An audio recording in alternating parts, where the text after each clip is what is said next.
Assalamualaikum warahmatullahi wabarakatuh.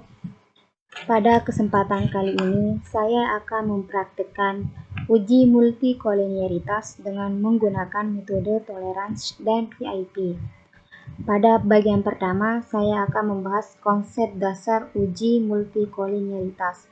Yang pertama, uji multikolinearitas adalah bagian dari uji asumsi klasik dalam analisis regresi linier berganda. Yang kedua, uji multikolinearitas bertujuan untuk mengetahui apakah terjadi interkorelasi antar variabel independen. Yang ketiga, model regresi yang baik ditandai dengan tidak terjadi interkorelasi antar variabel independen atau tidak terjadi gejala multikolinearitas. Yang keempat, salah satu cara yang paling akurat untuk mendeteksi ada atau tidaknya gejala multikolinearitas ini adalah dengan menggunakan metode toleransi dan PIP. Nah, di sini dasar pengambilan keputusan. Kita bisa melihat nilai toleransi. Jika nilai toleransi lebih besar dari 0,10, maka artinya tidak terjadi multikolinearitas. Yang kedua, kita bisa melihat dari nilai PIP. Jika nilai PIP lebih kecil dari 10, maka artinya tidak terjadi gejala multikolinearitas. Nah, sebelum kita masuk ke program SPSS, terlebih dahulu kita buka data Excel.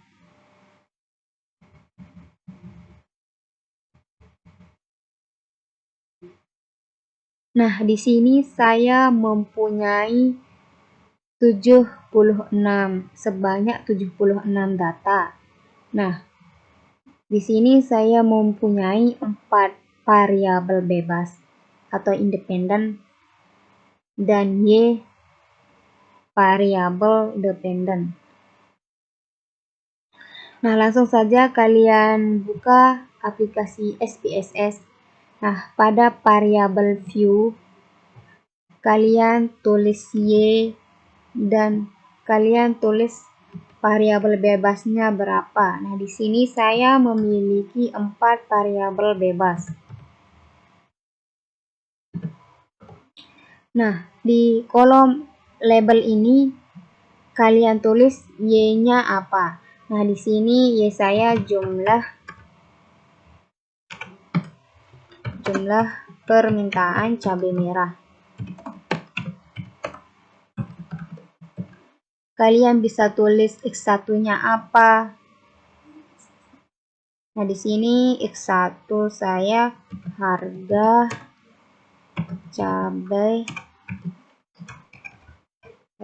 cabai merah keriting.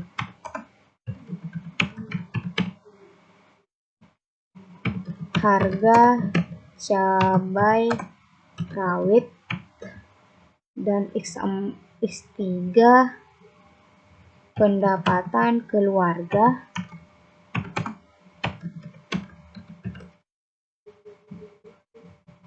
Yang terakhir X4 jumlah anggota keluarga. Di sini saya mempunyai 4 variabel bebas. Kemudian teman-teman klik data view. Nah, akan muncul seperti ini. Nah, Y, X1, X2, X3, X4. Nah, setelah muncul seperti ini, teman-teman copy data. Kita copy.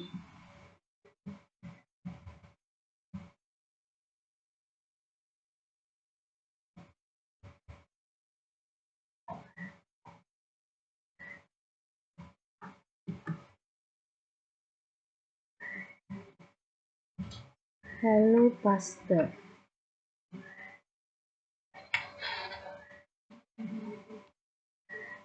Nah, di sini setelah teman-teman menginput data, saya akan melakukan analisis data untuk mengetahui ada atau tidak gejala multikolinialitas dengan menggunakan metode toleransi dan VIP. Nah, langsung saja teman-teman bisa ke menu Analyze, kemudian Regression, klik Linear. Nah, akan muncul kotak dialog seperti ini. Pada kolom dependen, masukkan variabel Y. Nah, pada kolom independen, masukkan variabel bebas. Nah, di sini saya memiliki 4 variabel bebas.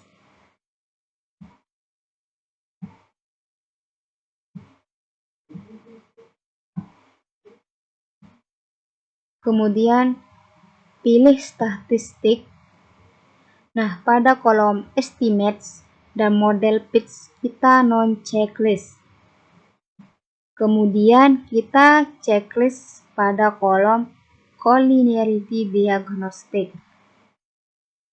Lalu pilih continue, lalu klik OK. Nah, akan muncul output regression. Nah, teman-teman bisa fokus pada kolom koefisien.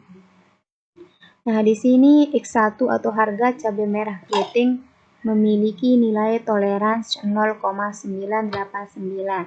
Nah, di sini dapat kita simpulkan nilai toleransi ini lebih besar daripada 0,10 dan nilai PIP 1,012. Dapat kita simpulkan nilai PIP ini lebih kecil dari 10. Nah, di sini dapat kita simpulkan bahwa tidak terdapat gejala multikolinialitas terhadap harga cabai merah keriting. Yang kedua, X2 atau harga cabai rawit memiliki nilai toleransi 0,993. Nah, di sini dapat kita simpulkan nilai toleransi ini lebih besar daripada 0,010. Dan kita bisa lihat pada nilai PIP 1,007. Di sini nilai PIP lebih kecil dari 10. Nah, di sini dapat kita simpulkan tidak terdapat gejala multikolinialitas terhadap harga cabai rawit. Yang ketiga, pendapatan keluarga memiliki nilai toleransi 0,979. Nah, di sini nilai toleransi lebih besar daripada 0,010. Dan di sini nilai PIP memiliki nilai 1,021. Nah, nilai PIP ini lebih kecil dari 10. Dapat kita simpulkan tidak terjadi gejala multikolinialitas pada jumlah anggota keluarga. Memiliki nilai toleransi 0,989. Nilai toleransi ini lebih besar daripada nilai 0,10 dan kita bisa lihat pada nilai PIP ini 1,011 lebih kecil daripada 10. Nah, jadi semuanya dari harga cabai merah keriting, harga cabai rawit, pendapatan keluarga, jumlah anggota keluarga tidak mengalami gejala multikolinialitas. Nah, di sini karena tidak mengalami gejala multikolinialitas, berarti di sini tidak melakukan metode penyembuhan. Hanya ini yang bisa saya jelaskan dalam video kali ini. Semoga teman-teman bisa memahami, bisa mengerti, dan semoga video kali ini bisa bermanfaat. Wassalamualaikum warahmatullahi wabarakatuh.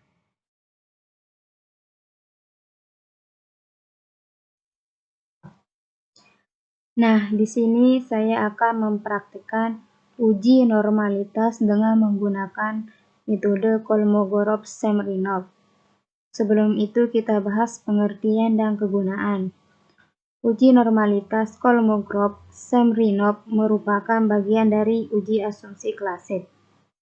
Uji normalitas bertujuan untuk mengetahui apakah nilai residual berdistribusi normal atau tidak. Model regresi yang baik adalah memiliki nilai residual yang berdistribusi normal. Nah, di sini dasar pengambilan keputusan. Yang pertama, jika nilai signifikansi lebih besar dari 0,05, maka residual berdistribusi normal. Selanjutnya, jika nilai signifikansi lebih kecil dari 0,05, maka residual tidak berdistribusi normal. Nah, kalian langsung saja buka aplikasi SPSS. Nah, di variable view, kalian tulis variabel independen sama variabel dependen. Nah, di sini saya memiliki 4 variabel dependen.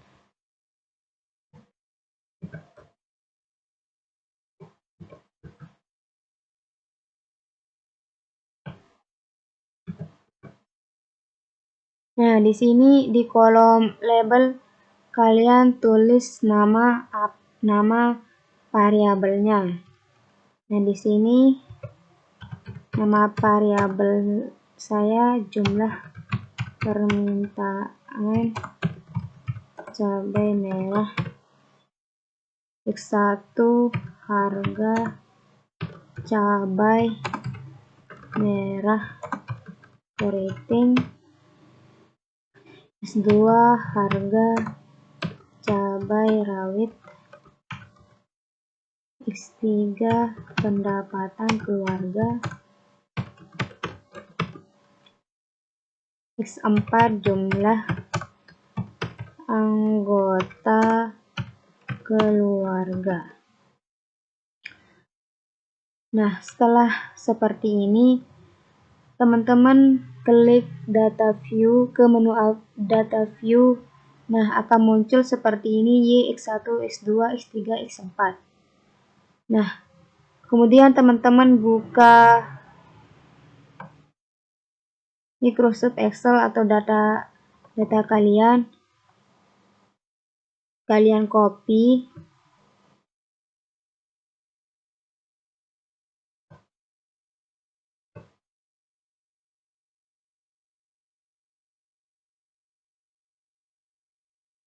Nah, muncul hasil seperti ini. Setelah kalian menginput data, kalian klik menu Analyze, kemudian Regression, klik Linear. Nah, di sini sudah muncul kotak dialog. Nah, di kolom dependen kalian masukin variabel Y. Nah, di kolom independen kalian masukin variabel bebasnya.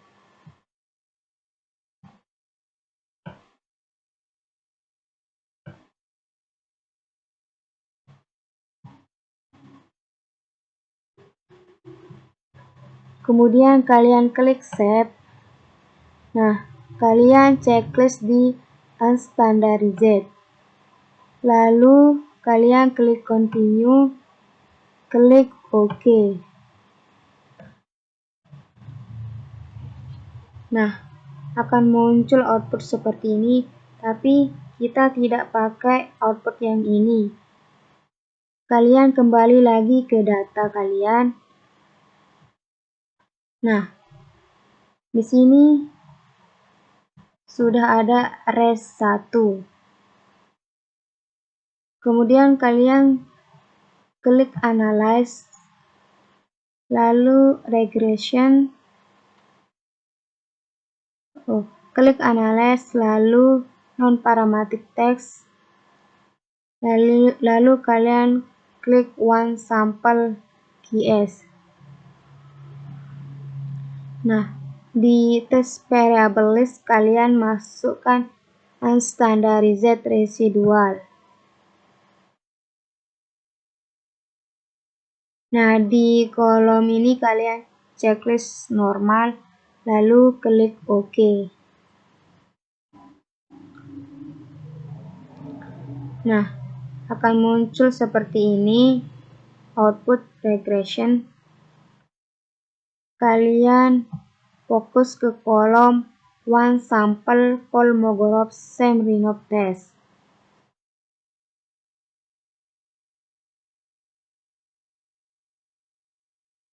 Nah, di sini memiliki nilai Kolmogorov-Samionov sebesar 0,328. Nah, di sini dapat kita simpulkan bahwa nilai residual ini lebih besar dari 0,05. Maka kita dapat simpulkan bahwa nilai ini berdistribusi normal.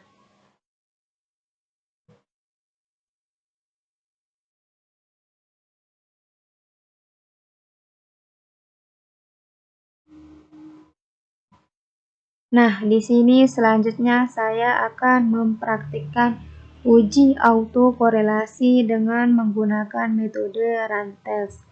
Terlebih dahulu kita membahas konsep dasar. Uji autokorelasi merupakan bagian dari uji asumsi klasik dalam analisis regresi linier untuk data time series atau data runtut waktu. Uji asumsi klasik sendiri dimaknai sebagai syarat yang harus terpenuhi sebelum dilakukannya analisis regresi linier. Model regresi yang baik tidak terdapat masalah autokorelasi.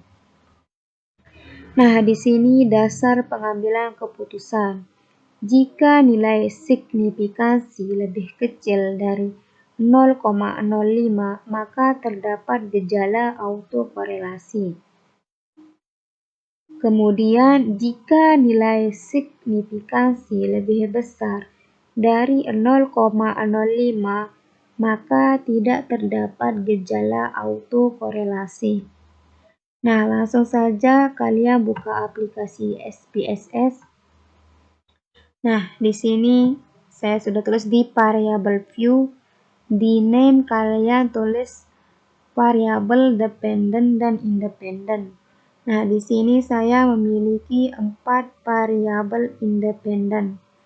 Nah, di kolom label kalian tulis nama variabel independent dan variabel dependent. Kemudian kalian ke data view. Nah, dari mana dia dapat ini? Kalian copy data. Nah, di sini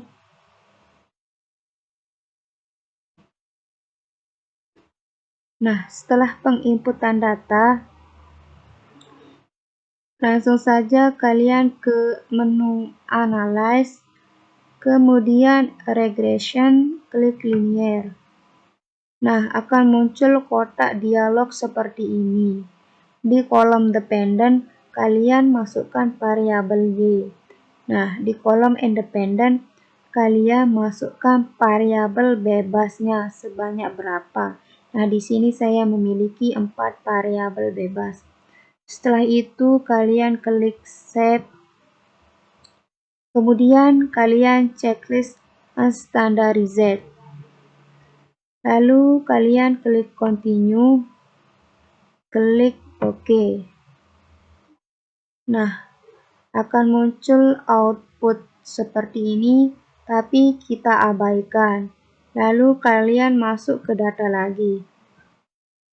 Nah, seperti ini sudah muncul res 1. Nah, selanjutnya kalian ke menu Analyze, lalu kalian klik Non-Parametric Test, lalu kalian klik Runs, karena di sini kita menggunakan metode Runs. Nah, di test variables ini atau di kolom test variables ini, kalian masukkan unstandardized residual. Seperti ini, lalu kalian klik OK. Nah, akan muncul output regression seperti ini. Kemudian kalian fokus ke run test di kolom run test.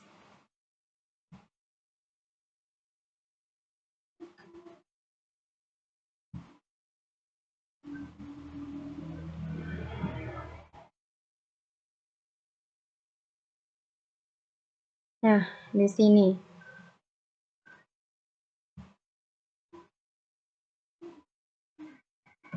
Saya sudah copy run test.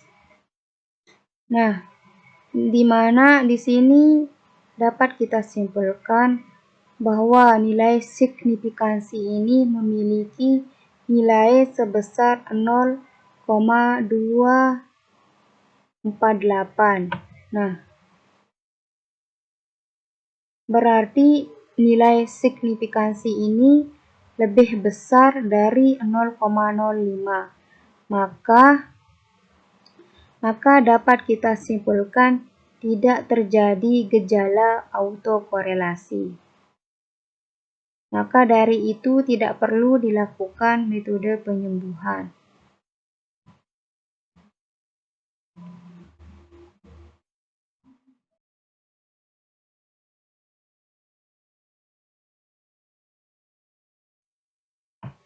Nah, kali ini saya akan mempraktikkan uji heteroskedastisitas dengan menggunakan metode Glasser.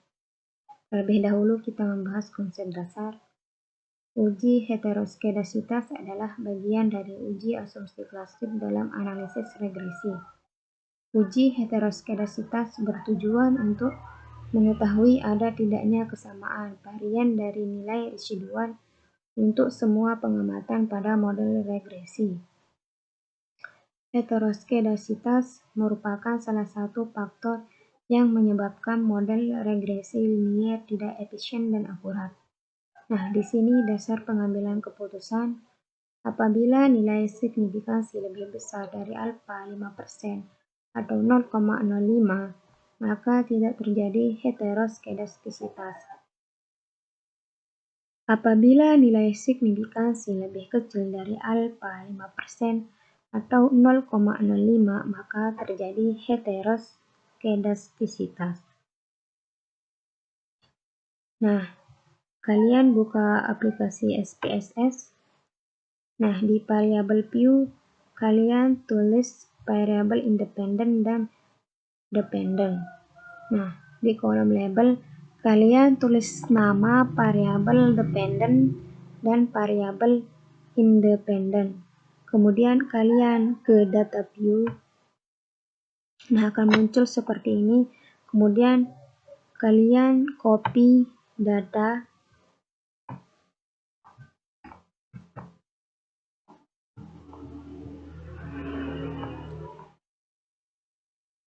Nah, setelah penginputan data, kalian ke menu Analyze, lalu Regression, klik Linear.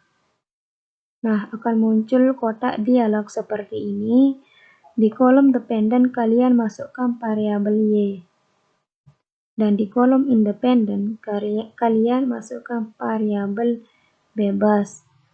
X1, X2, X3, X4, karena di sini saya memiliki 4 variabel bebas.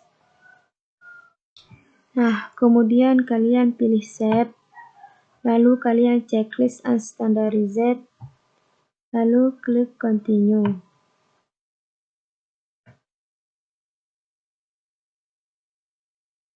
Lalu kalian klik OK.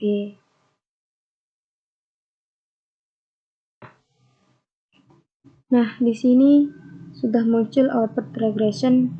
Kita abaikan karena tujuan akan memunculkan variabel baru. Nah, di sini sudah ada variabel baru. Inilah akan kita transformasi bentuk absolut residual.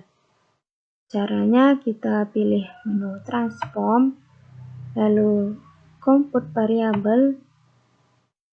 Nah, di target variabel ini kalian isi dengan ABS. Nah, di function group ini kalian cek arithmetic, kemudian di function and special variable kalian pilih ABS. Klik 2 kali. Nah, di kolom numeric expression ini kalian masukkan unstandardized residual. Lalu pilih OK. Nah, di sini muncul lagi variabel baru yaitu ABS. Selanjutnya kita bisa meregresikan variabel ABS dengan variabel independen. Caranya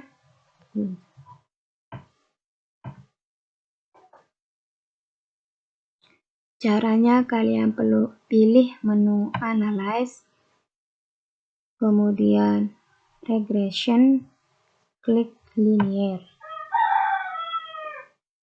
Nah, di sini kita reset dulu. Nah, di kolom dependent kalian masukkan ABS.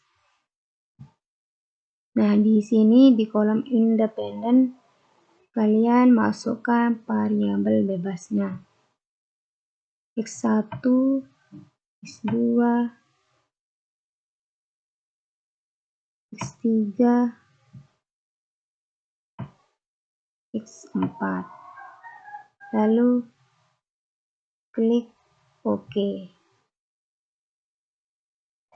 Nah, akan muncul output regression yang kedua.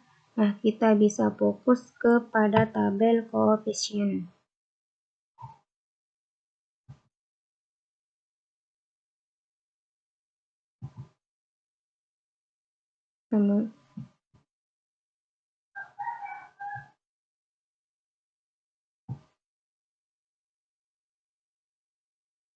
Nah, di sini sudah muncul output koefisien.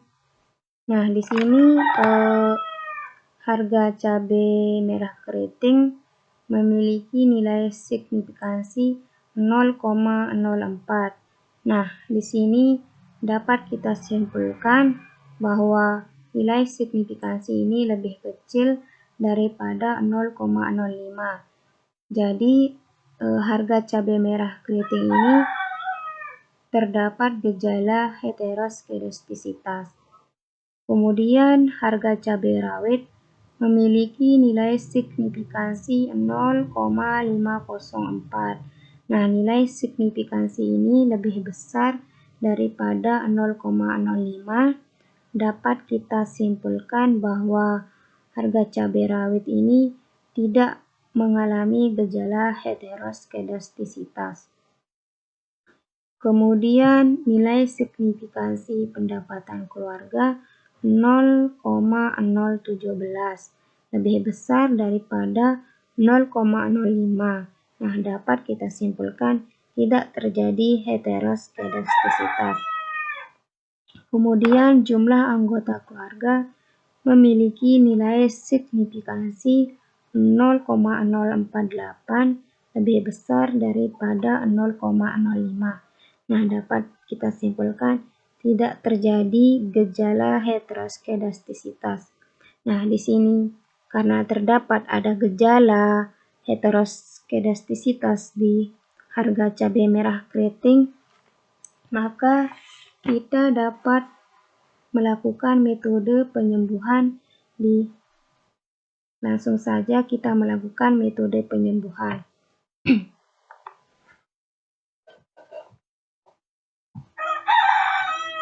Kalian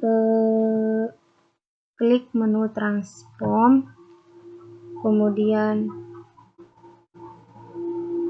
compute variable, kita reset dulu. Di target variabel kalian isi dengan ln.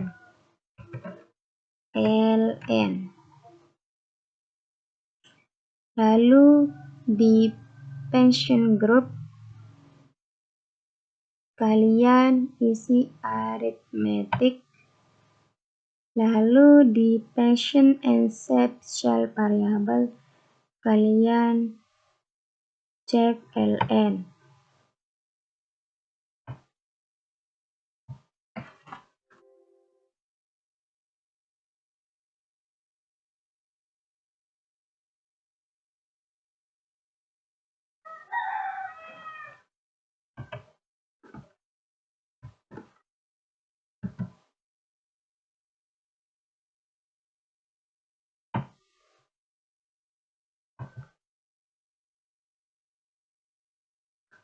Setelah itu, di numeric expression, kalian masukkan Y.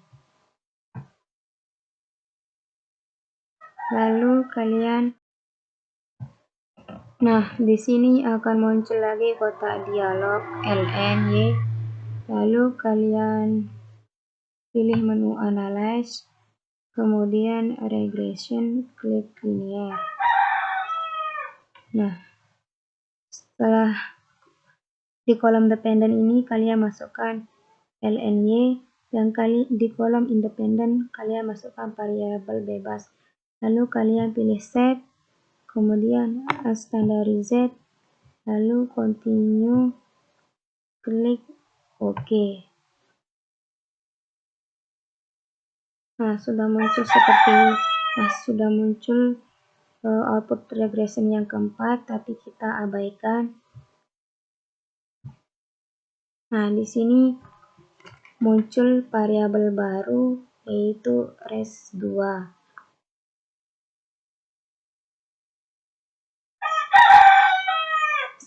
Selanjutnya kita regresi variabel x1 sempat, biar kita tahu apakah terjadi gejala atau tidak setelah melakukan transformasi data dengan cara pilih menu analyze, kemudian regression, klik linear. Kita reset dulu. Di kolom dependent kita masukkan unstandardized residual yang kedua. Kemudian di kolom dependent kalian masukkan variabel bebas.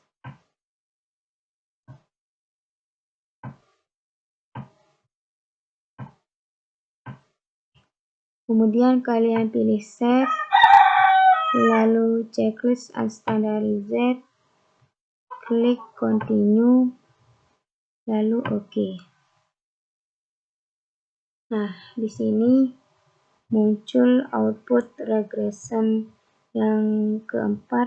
Kita bisa fokus pada kolom coefficient.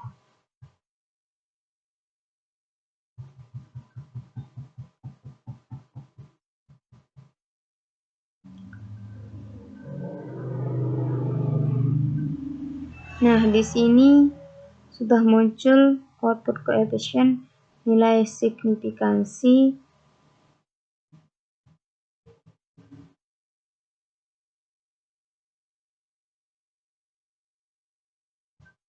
di sini dapat kita simpulkan harga cabai merah keriting, harga cabai rawit, pendapatan keluarga, dan jumlah anggota keluarga tidak memiliki gejala heteroskedastisitas karena nilainya lebih besar daripada 0,05.